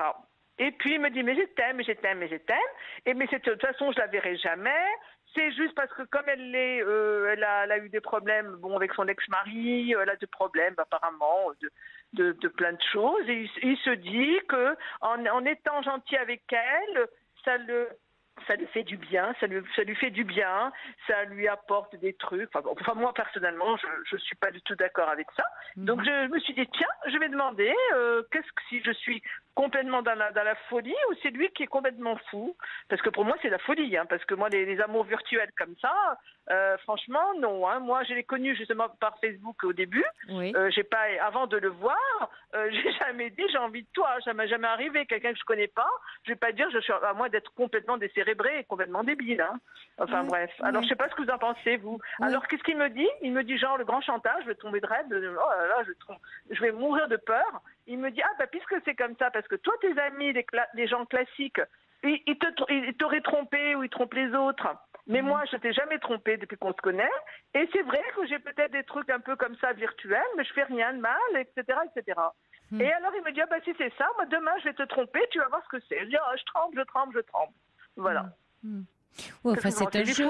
Non, mais c'est pas tant une histoire de folie que aujourd'hui les sites de rencontres ou les réseaux sociaux en fait permettent des rencontres virtuelles, donc effectivement pas réelles, qui sont la porte ouverte à plein de fantasmes où on peut se raconter ou prendre des identités autres, s'inventer des vies comme on dit, ou s'inventer des relations. Et donc voilà des relations qui s'inventent parce qu'une relation n'existe pas tant qu'elle ne rentre pas dans le réel. Est-ce que moi je suis obligée de supporter ce genre de choses ? C'est ce que vous êtes. C'est vous qui décidez de le supporter ou pas, Nathalie. C'est pas vous. Vous n'êtes pas en train de me demander est-ce que je dois supporter. C'est ce que vous décidez de le supporter. Manifestement, vous aviez jusqu'à présent décidé de le supporter au nom de votre raison. Vous m'avez dit tout à l'heure. Après tout, pourquoi pas. C'est vrai, il est séduisant, il fait rien de mal. Je sais que. Ah non. Quand il exposait, quand il fait ses écrits, quand il exposait. Oui, mais vous avez bien compris, Nathalie, que vous aviez affaire à quelqu'un d'hyper narcissique, qui est que dans le fait de se montrer, qui a envie, d'être aimé par d'autres, mais en n'aimant que lui, parce qu'il est incapable finalement de se nourrir d'un vrai lien. Pourquoi il multiplie ? Pourquoi Internet, c'est un outil qui permet effectivement toutes ces sortes de liens virtuels pour nourrir un immense vide, et où finalement on se raconte. C'est triste. Bien sûr, oui. Pour ces gens qui s'en servent comme ça, c'est triste, parce que ça peut avoir de très bons côtés dans la rencontre. Après tout, c'est pas tant. L'idée, c'est pas de diaboliser Internet ou les sites de rencontres ou les réseaux pour ce que c'est. Ça peut avoir un usage formidable de rapprocher des gens, de quelquefois d'ailleurs pouvoir s'échanger des écrits, se raconter. Oui, tout à fait. Moi, je le prends pour m'informer politiquement. Oui, mais même amoureusement, on peut retrouver l'écriture amoureuse et romantique via les mails, les messages. Donc tout ça et retrouver le sens de l'écrit. Donc il y a des côtés formidables, mais ça ne reste qu'un moyen, un outil. Après, c'est de quelle façon on s'en sert. Et manifestement, cet homme-là s'en sert pour jouer avec des images de lui, des fantasmes de lui, des identités. En plus, depuis quelques temps, plus comme je lui ai fait de belles photos, alors qu'avant il mettait presque pas de photos, mais maintenant c'est une photo par semaine si c'est pas plus. Il adore qu'on lui dise qu'il est beau et que ses lunettes qu'il fait la mode pour Ray-Ban et compagnie. Non, moi ça commence. Moi j'ai quand même une certaine personnalité, j'ai un métier quand même assez important. J'ai des responsabilités, je vais pas me prendre la tête avec quelqu'un qui a... Moi, je sais que bien, j'ai pensé, j'ai dit, il me dit qu'il m'aime, je suis même pas sûre. Il aime qui? Vous croyez qu'il s'aime à lui? Ou il a envie de dire en ce moment qu'il m'aime moi maintenant, et puis dans un mois, il va trouver quelqu'un d'autre qui va lui dire je t'aime. Enfin, je sais plus vraiment quoi faire avec ce monsieur. Mais il n'y a pas quelque chose à faire, il y a qu'est-ce que vous avez envie de faire. Il n'y a pas une recette ou quelque chose à appliquer où vous allez savoir de dire oui, il faut que je fasse ça parce que c'est bien de faire ça. C'est de quoi vous avez envie. Psychiatre, je sais pas. Je me demandais si au niveau psychiatrique ou psychologique, ce genre de personne fait partie de la normalité des choses, ou c'est mieux des... Enfin bon, je sais pas, ça me paraît pas logique pour moi de fréquenter ce genre de personnes. Oui, voilà. Nathalie, et je suis ravie que vous posiez cette question parce qu'il y a plein d'auditeurs qui se la posent ou qui la posent souvent à l'antenne, qui est de dire dites-moi avec qui je suis pour me permettre de pouvoir prendre ma décision, c'est-à-dire poser un diagnostic sur l'autre, et ça me permettra de me rassurer et d'être certaine que je prends la bonne décision. Mais je le ferai pas parce que d'abord c'est pas éthique, Nathalie, je ne connais pas cette personne. Je peux juste vous donner des pistes, et dans ce que vous me dites, on a bien compris. On a bien compris que vous aviez affaire à une personne. En fait, donc alors en plus. J'ai bien compris que qu'il me paraît complètement infréquentable, en fait. Voilà, moi je pense. C'est infréquentable, en tout cas très narcissique, c'est certain. Après, Nathalie, ça pose la question de qu'est-ce que vous avez envie de vivre et avec qui. Vous voyez, de quelle façon vous respectez? Parce que là, en tant que femme, avoir un homme qui chatte en permanence avec d'autres femmes... Est-ce que c'est une façon de vous respecter pour vous? Est-ce que c'est comme ça que vous avez envie? Moi, j'apprécie pas du tout, parce qu'en plus, on a quelques amis communs, alors je suis en train de me justifier, de leur dire ah oui, mais parce qu'il a de l'humour, il a ci, il a ça. Non, mais c'est plus possible, c'est pas possible pour moi, c'est plus possible. Ah, vous devez vous justifier parce qu'ils le défendent, c'est ça? Ah non, parce que j'ai peur qu'ils tombent sur des trucs à lui et qu'ils vont dire mais qu'est-ce qu'elle fréquente un mec comme ça? C'est pas possible, ça, c'est pas fréquentable. Enfin, moi je trouve. Mais ça c'est l'image extérieure. Ça, vous êtes encore dans est-ce ou pas fréquentable? Est-ce qu'il est fou? Est-ce que je suis folle? Vous cherchez des explications à l'extérieur de vous, alors qu'il se passe bien quelque chose à l'intérieur de vous. En tant que femme, est-ce que c'est votre désir, votre envie? Non, c'est pas du tout mon désir. Non, pas du tout. Pas du tout. Je pense que quand on dit qu'on aime une femme, on n'a pas besoin d'aller chercher, de mettre des photos pour se dire ah t'es beau. En fait, c'est un vrai narcissique. Je sais pas. J'ai essayé au niveau psychiatrique depuis que je le connais d'essayer de le cataloguer. J'ai pas arrivé tout à fait. Je me demande si c'est pas une perversion narcissique ou un truc comme ça, parce que franchement là, ça me glace. Comme dit René, fiez-vous aux actes. Fiez-vous, parce que René écrit un SMS en disant, il dit qu'il m'aime, avez-vous dit, mais fiez-vous aux actes. Ben oui, fiez-vous aux actes. Ça veut dire quoi? C'est quoi, par exemple? À ses actions. À ce qu'il fait, les actes. Oui, c'est sûr que tu dis je t'aime, mais après il passe son temps et en plus après il va dire à une femme, l'autre elle lui dit j'ai envie de toi. Non mais moi je suis en train de rêver là, c'est pas possible. Je fais un cauchemar. Pourquoi je suis tombée si bas, vraiment? Ah voilà, elle est là la vraie question. Vous l'avez trouvée, Nathalie. C'est que vous êtes furieuse et en colère et ça s'entend, presque autant contre vous que contre lui. Vous vous en voulez d'avoir été avec cet homme. Et quelquefois, bizarrement, on y reste pour se dire non mais j'ai pas pu me tromper à ce point-là. Voyez où est le paradoxe? Donc... oui, jusqu'au dernier moment, on a passé le week-end bien, c'était sympa, on se voit. Mais non, mais je crois que c'est plus pour moi, vraiment pas. En plus, je suis pas trop moche, j'ai un certain succès, je sais pas pourquoi je me prends la tête avec quelqu'un qui a besoin de une perversion narcissique. Ouais, mais comme dit Monica, vous voyez, il y a pas vraiment d'intérêt à cataloguer les gens. Il y a juste que cet homme-là est pas pour vous, Nathalie. Et c'est ça qu'il y a à comprendre. Moi, oui. Voilà. Exactement. Et c'est ça qu'il y a à comprendre. Donc je crois que vous avez compris. Bon, je vous remercie beaucoup. Bonne soirée, au revoir, Nathalie. Madame. Au revoir. Au revoir. Jusqu'à 1h sur Europe 1. Sophie Peters. Bonsoir, Ariane. Bonsoir. Bienvenue. Merci. Oui. Je vous appelle. Tout d'abord, je voulais dire à Corinne de tout à l'heure. Oui. Il y a si elle a dit qu'elle aimait jardiner et tout ça, donc il y a ce qui est possible, c'est le woofing. Oui. C'est-à-dire, c'est un site internet. Oui, vous avez raison. Oui, allez-y, c'est une bonne idée. Voilà, c'est un site internet où on peut s'inscrire et on a plein d'adresses de fermes et on y travaille bénévolement. Et ça a à peu près genre 4 heures par jour, une matinée ou quoi, et après on est nourri, logé, on peut profiter du pays.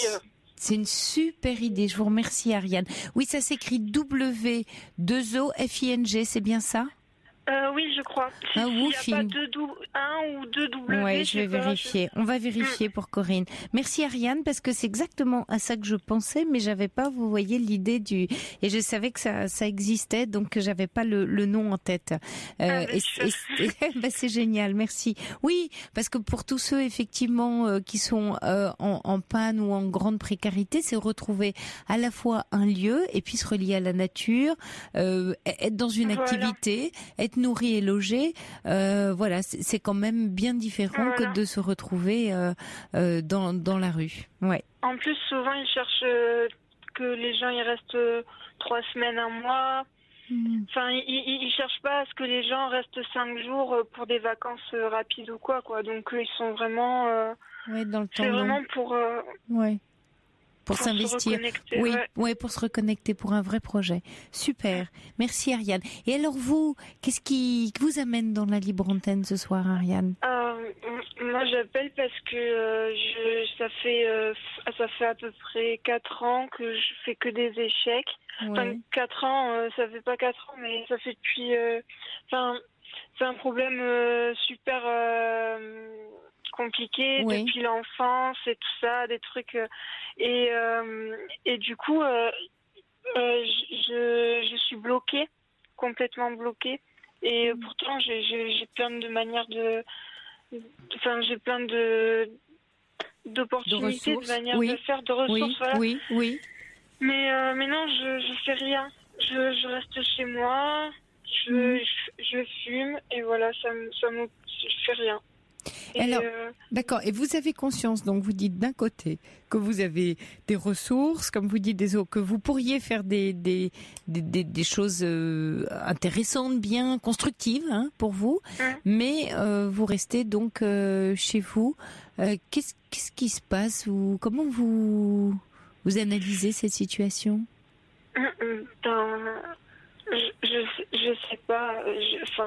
Je sais pas bien. Déjà, je me sens un peu seule. Oui. Et en fait, même parce que déjà, dans la situation familiale, je suis pas très très entourée et puis en plus, si j'étais la seule enfant et tout, ils m'ont pas très soutenue. Ils vous ont pas soutenue. Vous avez quel âge, Ariane? 22 ans. 22 ans. 21. Je vais faire 22 dans 2 semaines. Ah, 22 ans dans 2 semaines. Et vous habitez donc chez vos parents là actuellement? Non, j'habite toute seule. Toute seule. Ils vous ont, c'est vous qui êtes partie, vous ont trouvé un logement, comment? Oui, je suis partie pour les études. Oui. Et voilà, en fait, depuis que j'ai eu mon bac, après le bac, j'ai essayé 2 trucs, redoubler une fois, à chaque fois j'ai arrêté. Enfin, je sais pas. Et puis mais depuis que je suis enfant, en fait, je suis habituée à échouer. Et ma mère aussi. Et ma mère, elle est très comme ça. Par exemple, elle est du genre à me reprocher de pas être normale, de pas faire des études comme tout le monde et tout. Mais en même temps, elle m'a jamais éduquée normalement. Elle a toujours fait l'inverse de ce que elle voulait. Bizarrement, mais mon père aussi. Je m'en rends compte un peu avec le temps, mais qui se ressemble, ça semble un peu. Donc mon père il est pareil quoi. Et moi,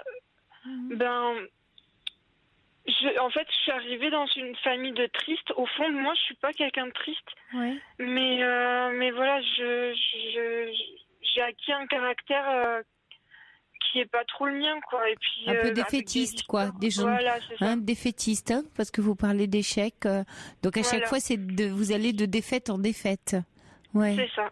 Ouais. Et l'échec nous construit beaucoup, Ariane, puisqu'on n'apprend que de ses erreurs. L'apprentissage, tout apprentissage se fait au travers des erreurs qu'on fait, puisque c'est comme ça qu'on apprend. Oui. Regardez l'enfant, il apprend à marcher parce qu'il tombe plusieurs fois, et donc à chaque fois il se relève et il recommence, jusqu'à apprendre vraiment à marcher. Donc à chaque fois que vous dites, alors donc l'échec c'est quelque chose qui nous amène vers le succès, vers la connaissance, parce qu'on apprend comme ça à se dire c'est pas comme ça, donc veut dire que c'est autrement, et on recommence et on recommence. Un pianiste qui va faire ses gammes, il va buter une note, 2 notes, 3 notes, donc il va échouer successivement jusqu'à bien posséder son morceau. Oui, vous avez raison. Mais après là, il y a de la discipline. Oui, il y a de la discipline. La discipline, elle est faite donc de volonté, de vouloir, et de courage aussi, d'aller chercher dans votre cœur. Et dans votre cœur, le fait que vous soyez une personne digne de ça. Je faisais ma petite introduction tout à l'heure sur l'amour de soi. Oui, j'ai beaucoup aimé, oui. Mais Ariane, c'est vraiment ça, votre voix. Parce que si vos parents n'ont pas été encourageants, et vous avez besoin de courage, être encouragé, c'est dire oui, parce que vous dites j'ai un sentiment d'échec, n'empêche que vous êtes arrivé au bac et puis vous avez commencé des études supérieures. Donc voilà, vous avez quand même un certain parcours et puis vous êtes toute jeune. Rien n'est décidé. Vous êtes vraiment tout à fait à l'aube de votre vie. Ouais. Oui, dites-moi. Mais Mais je me sens pas très jeune en fait. Vous abusez beaucoup de plein de substances là. Vous dites vous fumez quoi? Non, mais enfin, je fume de l'herbe. De l'herbe et du tabac, mais enfin, c'est un prétexte. Je pense que c'est aussi un prétexte, mais ceci dit, c'est quand même obsessionnel. Il faut que je l'ai tous les jours. Oui. Voilà. Pour l'instant, vous êtes un peu dépendante de ça parce que c'est une béquille. Et René dit, mais vous êtes indépendante pourtant. C'est vrai, vous avez votre logement. Oui. Oui. Et aujourd'hui, vous êtes quoi? Vous êtes inscrite à la fac encore? Non. Vous faites quoi? Je travaillais. Et j'étais caissière et je suis partie. Pareil, j'ai fait un échec. Enfin, je suis partie comme ça. Non, mais c'est pas un échec. Ça vous plaît pas parce que vous trouvez pas votre voie, Ariane. C'était quoi les études supérieures que vous aviez choisies? Philosophie. Oui, super. Et vous avez fait quoi? Une première année en fac? Oui, voilà. Oui. Et puis quoi? Vous avez arrêté? Et après j'ai arrêté. Vous êtes rentrée en deuxième année ou pas? J'ai refait et j'ai redoublé. La première année, oui. Voilà. Et j'ai redoublé 2 fois la première année. Enfin, pas la troisième fois, parce que justement, là c'était la... Ça vous a découragé? Vous êtes découragée? Oui, et puis je me suis dit... Enfin, on a le droit à 3 inscriptions, donc voilà, il faut pas que je rate ma dernière carte, quoi. Vous pouvez changer de filière. Oui, aussi. Oui, aussi. Ou peut-être aller vers plutôt une école. Ouais. Vous êtes qui vous voyez qui y a autour de vous? Je ne sais pas si c'est famille, oncle et tante ou même amis ou d'aller voir des orientations qui sont gratuites à l'ONICEP. Il y a plein de lieux aujourd'hui pour les jeunes comme vous pour aller parler avec des conseillers d'orientation. L'ONICEP, je pense que vous connaissez, non, Ariane? Oui. Voilà. Oui. Vous avez vu des gens là-bas? Non, enfin je connais de noms, mais je suis pas allée. Allez voir quelqu'un. Allez voir, c'est gratuit, Ariane. C'est important d'aller à la recherche de quelque chose qui fait tilt et ne restez pas scotché sur cette idée d'échec parce que si vous ne trouvez pas encore votre voie, c'est que c'est pas la bonne, c'est tout simplement pas la bonne. C'est-à-dire que les 2 premières années de philo, ça a pas dû vous accrocher assez manifestement, peut-être. Ouais. D'accord. Non, mais enfin voilà, non mais c'est par rapport aux autres. Oui. Et tout, enfin, je sais pas. C'est parce que j'ai eu mon père est venu me voir. Oui. Il y a une semaine et ma mère vient me voir dans une semaine. Oui. Et je les vois pas très très souvent, mais. Oui. Mais ça m'angoisse un peu parce que surtout avec ma mère, mon père il est pas facile non plus, mais c'est à chaque fois je me sens encore plus démunie. À chaque fois qu'ils viennent vous voir, vous vous sentez un peu démunie. Ouais. Parce que vous sentez ça comme des reproches, comme si vous étiez pas à la hauteur. C'est quoi? Je sais pas, mais par exemple. Ils sont venus en même temps, et ils sont séparés depuis super longtemps. Ils sont venus en même temps l'année dernière. Ariane, je suis désolée de vous interrompre parce que malheureusement, vous savez, c'est le coup près, c'est une émission en direct. Mais ce que je vous propose, c'est qu'on se retrouve demain soir. J'ai pas du tout envie de vous lâcher comme ça. Donc je vous propose qu'on démarre l'émission et vous me raconterez sur vos parents. J'oublie rien.